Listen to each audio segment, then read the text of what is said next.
Thanks to a small but dedicated group who thought the life of Malcolm X should be recognized, street signs went up this past year on former Main Street in downtown Lansing. At some locations, both Malcolm X and Main Street signs still shed the place.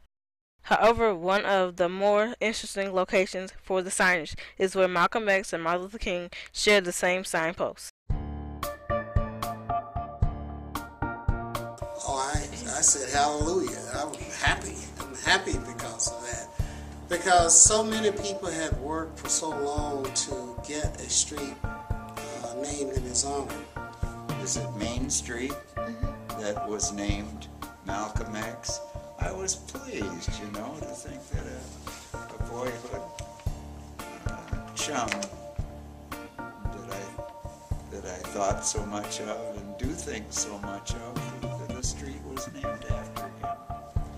Let me give you an example. Almost any country you go to, I've been to South Africa, I've been to Nigeria, I've been to Ghana, and some other countries. Almost any country you go to, there is a building or a street named in honor of Malcolm X. And the least thing we could do is to honor him in his hometown. I think that the street is it's past due. It's the least that we should do. I think we should do more than just a street, though. In other words, we need a Malcolm X Day, where the school system itself would sit there and reflect on Malcolm X's legacy. The autobiography of Malcolm X needs to be mandatory reading across Lansing. So in other words, there's a lot of other things we can do. The street is just a start. I think we should remember all of the people that made it possible for us to lead better lives.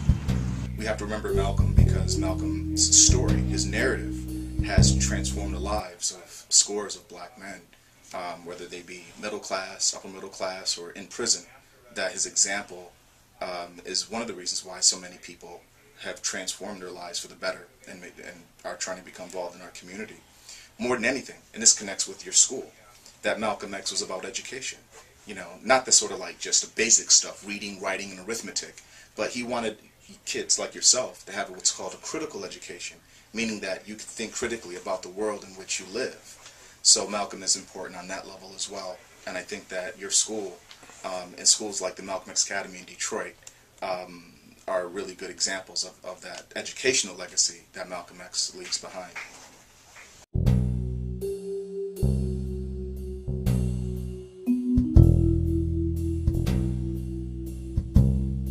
I think by doing what you're doing here, obviously a lot of people will see this, and this is just a small step.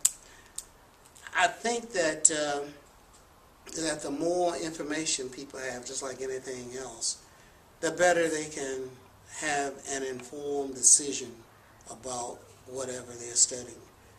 And in this case, it's Malcolm X.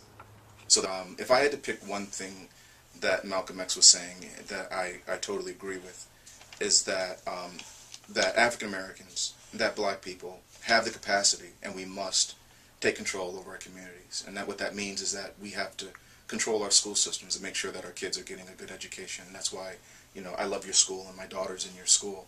But we have to move forward. We have to create jobs for our people, that are in the community, that are owned and controlled by people in the community. We have to weed out drug dealers. In other words, Malcolm's message of black empowerment and fighting for our human rights, not just civil rights, but our human rights, the rights to exist as a full human being by any means necessary. I think that's the thing that resonates with me the most. I like the things he said about being respectful, taking care of your neighborhood, taking care of your family, keeping your neighborhood clean, supporting one another. Believe it or not, that's what I try to do at Shabazz. When I send you guys out on trash patrol, that's largely because I'm just thinking about Malcolm. He said, wherever you are, wherever you live, wherever you educate your children, the least thing you can do is keep it clean.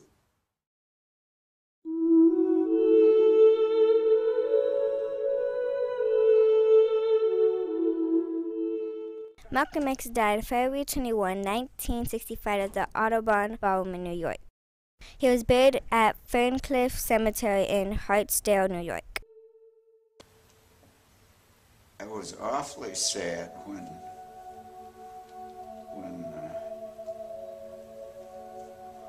I knew that he had lost his life to some assassins. I felt awfully bad. And of course, at the time the brief time that I was with him, with just about 1.5 school years, he was really, I didn't have any closer friends right then than Malcolm. The way that we truly honor Malcolm is by putting his philosophies into action. So a way that you can, and your classmates can honor Malcolm X is by making the most of your education. And not only just, going to college and getting a job, but also once you have that job, going back to your communities or actually living in your communities and transforming it. Because as I said earlier, that's what Malcolm's life was about. It was a life of reinvention.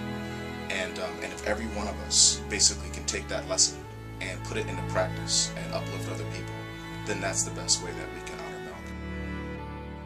He had 3 names: Malcolm Little, Malcolm X, and El-Hajj Malik El-Shabazz. Each name has its own history and illuminates a different facet of the man who remains one of the most compelling Americans of the 20th century.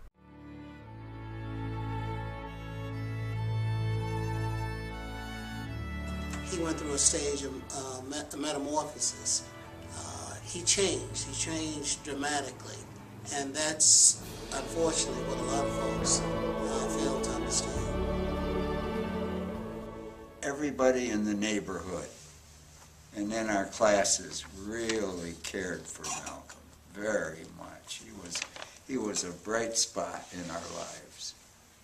We can honor Malcolm X today by celebrating his birthday, by becoming serious about educating all African American people, developing our communities, and standing for what we believe in.